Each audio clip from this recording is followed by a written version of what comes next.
BJP से है तो इनको स्टेज पे बोलना आता है, लेकिन पहले नहीं आता था। कैसे सीखे? प्रैक्टिस करने से। आपको ए फॉर एप्पल लिखना आता है, कैसे सीखे? प्रैक्टिस करने से। आपकी कोई दुकानदारी है, मुझे बताया नहीं कैसी है, पर मान लो उस दुकानदारी के सारे प्रोडक्टों के रेट आपको याद है, कैसे सीखे? प्रैक्टिस करने से। ये टैलेंट आता है प्रैक्टिस करने से।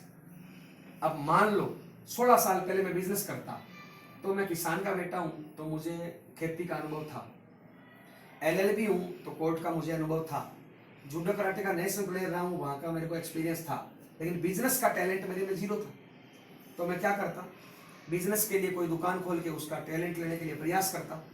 तो टैलेंट आते आते जमा पूंजी खत्म हो जाती है, यानी शुरू में लॉस होता है। जैसे पहली बार आपने क्या कबूतर लिखा उल्टा, पहली बार भैया बोले लेकिन बोल नहीं पाए, पहली बार दाढ़ी बनाई गाल कटा, तो टैलेंट आते आते जमा पूंजी खत्म हो जाती है, यानी टैलेंट आने में नुकसान होता है, टाइम लगता है। तीसरी चीज बिजनेस करने के लिए चाहिए टाइम। मैं सुबह 9 से 6 बजे तक वकालत करता था, मेरे पास टाइम भी नहीं था।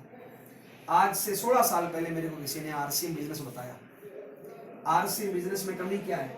इसमें पैसा लगता है जीरो, इसलिए आम आदमी इसको बिजनेस नहीं मानता। भैया की दुकान है, मैं माफी चाहता हूँ, एग्जाम्पल दे रहा हूँ, मैंने तो मत लेना। अपने कोई भी बिजनेस करते हैं तो उसमें पहले पैसे लगाने पड़ते हैं, प्रॉफिट आए नहीं आए फिर भी उस दुकान को 12 घंटा खोल के रखते हैं। क्यों? क्योंकि इज्जत का सवाल है, रोजी रोटी है, 100 प्रकार का यस या नो। आरसी में पैसा लगता है जीरो, इसलिए 90% लोग इसको बिजनेस नहीं मानते। तो आरसी बिजनेस करने के लिए पैसा चाहिए जीरो। अब जीरो मेरे पास था, आप सबके पास है। अब बताओ जिस बिजनेस में जीरो लगा उसमें नुकसान कितना हो सकता है? उसमें रिस्क टेंशन कितनी? जीरो। मैंने कहा मेरे पास टैलेंट भी नहीं है, तो उन्होंने कहा आरसीएम में करने के लिए टैलेंट के लिए यानी दूसरे को बताना है। तो अब मैं आपको बता रहा हूं, आप आरसीएम करो नहीं करो, मेरा नुकसान कितना है? जीरो। ज्यादा से ज्यादा क्या बोलोगे आप? नो बोल दोगे जाते जाते, तो मेरा नुकसान नहीं है। तो ये बोलने का टैलेंट प्रैक्टिस करने से आ गया, लेकिन इसमें नुकसान जीरो। तीसरा, मैंने कहा टाइम भी नहीं है, उन्होंने कहा टाइम भी जीरो चाहिए। आप अपनी नौकरी, दुकानदारी, वकाल जो भी करते हो वो करो ईमानदारी से, खाली टाइम बच्चे वो इसमें लगा दो।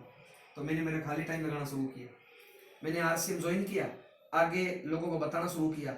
आज मेरी टीम में पूरे हिंदुस्तान में 3.5 लाख लोग हैं। 3.5 में से मान लो आधे तो मुर्दा है, तो भी मान लो 1 लाख भी जिंदा है। प्रत्येक आदमी 1-1 घंटे काम करे तो आज मेरे लिए 1 लाख घंटे काम हो रहा है, इसलिए मैं इनकम भी 5-4 लाख रुपए महीने